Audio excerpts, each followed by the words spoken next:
আসসালামু আলাইকুম, সবাইকে স্বাগতম। প্রিয় শিক্ষার্থী বন্ধুরা, আজকে আমি আইসিটি বিষয়ে যে প্রথম অধ্যায়ের ঢাকা বোর্ড 2023 সালে এসএসসি পরীক্ষায় যে প্রশ্নটি এসেছিল, ওই প্রশ্নটির সঠিক সমাধানের জন্য তোমাদের সাথে আছি আমি মোহাম্মদ সিরাজুল ইসলাম। চলো শুরু করা যাক। প্রথমে প্রশ্নটা দেখে নিই। এই যে আমি এখানে উদ্দীপকটা উপস্থাপন করলাম, একটু বড় আকারে লিখেছি যাতে শিক্ষার্থীরা ভালো মতো বুঝতে পারে। তো লক্ষ্য করি, এখানে বলেছে ডাক্তার জেসি দেব নিয়ন্ত্রিত তাপমাত্রা চিকিৎসা পদ্ধতি ব্যবহার করে। তো এই যে নিয়ন্ত্রিত তাপমাত্রা বলতে বোঝাচ্ছে এটা ক্রায়োসার্জারি সম্পর্কে বলা আছে। আবার বিশেষ ব্যবস্থায় কম্পিউটার নিয়ন্ত্রিত পরিবেশে চিকিৎসা সম্পর্কে বাস্তব অভিজ্ঞতা অর্জন করে। এই যে কম্পিউটার নিয়ন্ত্রিত পরিবেশে বাস্তব অভিজ্ঞতা অর্জন করে, এটা কিন্তু আবার ভার্চুয়াল রিয়েলিটি। যাই হোক, এখন আমরা এটার ক নাম্বার উত্তর বলেছে সিএডি কি। সিএডি হচ্ছে, আমরা ক নাম্বার উত্তর এইভাবে লিখতে পারি, সিএডি এর পূর্ণরূপ হচ্ছে computer aided design. Computer aided design. আর আমরা সংজ্ঞা লিখলে এইভাবে লিখতে পারি, রেখা বা লাইনের সাহায্যে নকশা বা ডিজাইনের কাজ করার প্রোগ্রামকেই সিএডি বলে, ক্যাড বলে। রেখা বা নকশার সাহায্যে কম্পিউটারের বিভিন্ন ডিজাইন করাকে সিএডি বলে। এবার খ নাম্বারে কি বলেছিল, উদ্দীপকে ফিরে এলাম, আচরণিক ডেটা ব্যাখ্যা করো। তো আচরণিক ডেটা বলতে বোঝাচ্ছে ক্রায়োসার্জারিতে ব্যবহৃত যে এই মানুষের আচরণগত বৈশিষ্ট্যের ভিত্তিতে মানুষকে শ্রেণীবিভাগ করা যায়, কিসের ভিত্তিতে সেই সম্পর্কে লিখতে হবে। তো লক্ষ্য করে এইভাবে উত্তর লিখতে পারি, আচরণিক ডেটা ব্যাখ্যা করা হলো। আমি একটু দ্রুত লিখে দিলাম সময় সেভ করার জন্য। যেমন এখানে মানুষের সাধারণ বৈশিষ্ট্য পরিমাপের ভিত্তিতে কোনো ব্যক্তিকে শনাক্ত করা যায়। এক্ষেত্রে যে নিচে লিখে দিলাম আমি, কণ্ঠস্বর যাচাইকরণ, হাতে করা স্বাক্ষর যাচাইকরণ, কিবোর্ড টাইপিং, কি স্ট্রোক, এই যে এইগুলি হচ্ছে আচরণিক ডেটা।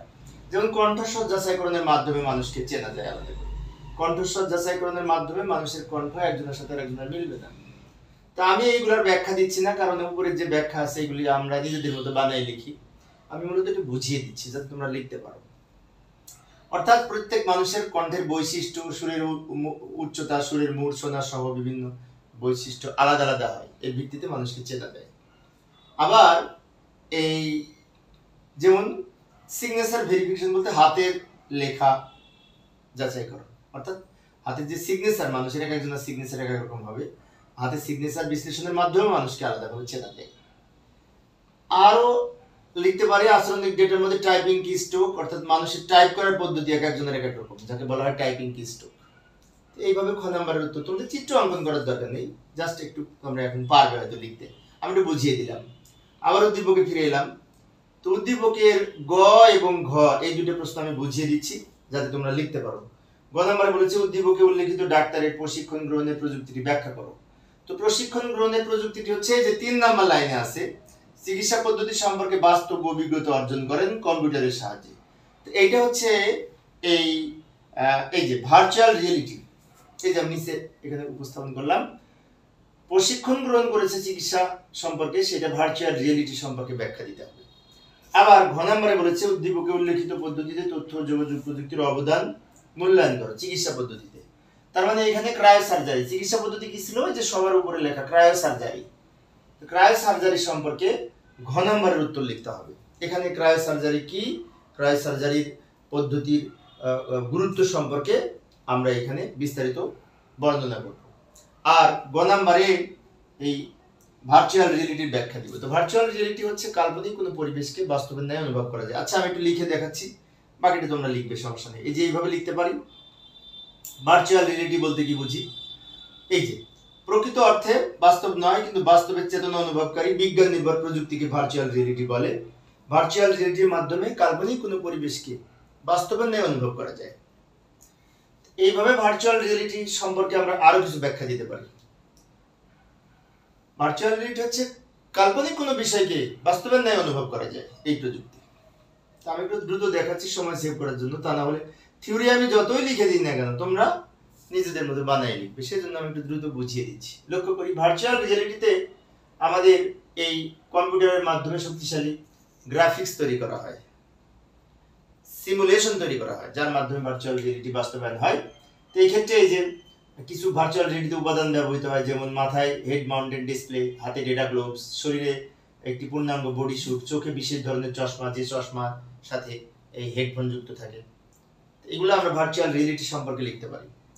আরও লিখতে পারি ভার্চুয়াল রিয়েলিটি সম্পর্কে, যেহেতু ব্যাখ্যা দিতে বলেছে, ভার্চুয়াল রিয়েলিটি ব্যবহার কোথায় কোথায় হয়, চিকিৎসা ক্ষেত্রে ব্যবহার করা হয়, খেলাধুলার ক্ষেত্রে ব্যবহার করা হয়, গবেষণায় ব্যবহার করা হয়, মহাকাশ গবেষণায়, কম্পিউটার হার্ডওয়্যার সফটওয়্যার তৈরিতে ব্যবহার করা হয়, কর্মচারীদের প্রশিক্ষণে ব্যবহার করা হয়, এবং আরো আমরা লিখতে পারি এই যে বর্তমানে এই যে বিস্তারিত লিখে দিলাম এখানে, স্বাস্থ্য সেবার ক্ষেত্রে ব্যবহার করা হয়, সিমুলেশন সংক্রান্ত জটিল সার্জারি অপারেশনের ক্ষেত্রে ব্যবহার করা হয়, নতুন কোনো চিকিৎসা পদ্ধতি সম্পর্কে অভিজ্ঞতা অর্জনে ব্যবহার করা হয়, আবার ভার্চুয়াল প্রশিক্ষণের ক্ষেত্রে এই ভার্চুয়াল রিয়েলিটি ব্যবহার করা হয়ে থাকে।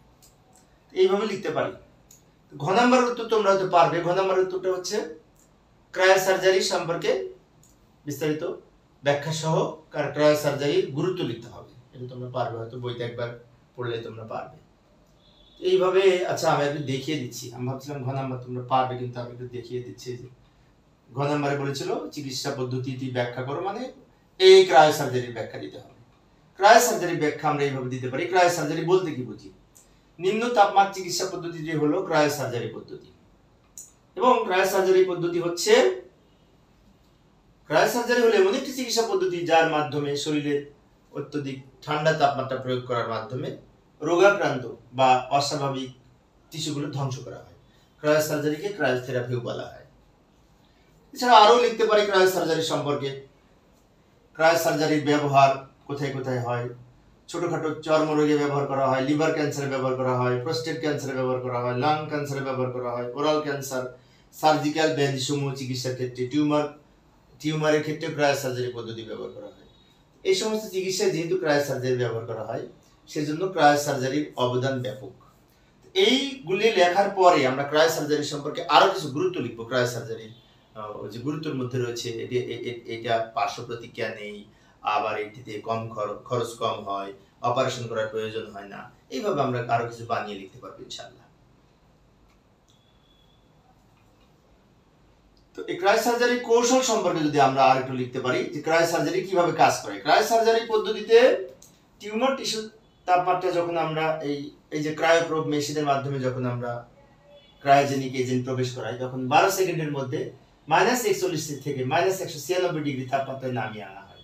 ফলে কি হয়, এই ওইখানে রোগাক্রান্ত টিস্যুগুলো মারা যায় এবং আস্তে আস্তে অন্যান্য চিকিৎসার মাধ্যমে চিকিৎসা করা হয়। ফলে পার্শ্ব প্রতিক্রিয়া নেই। এর পাশাপাশি তোমরা গুরুত্ব লিখবে। আশা করি তোমরা এখন পারবে। প্রিয় শিক্ষার্থী বন্ধুরা, এই ছিল আজকের আলোচনা। আমি অল্প অল্প করে আলোচনা করি শিক্ষার্থীদের অনুরোধে। পরের ক্লাসে আরো একটি বোর্ড সমাধান করার চেষ্টা করবো। দেখার আমন্ত্রণ রইল। খোদা হাফেজ।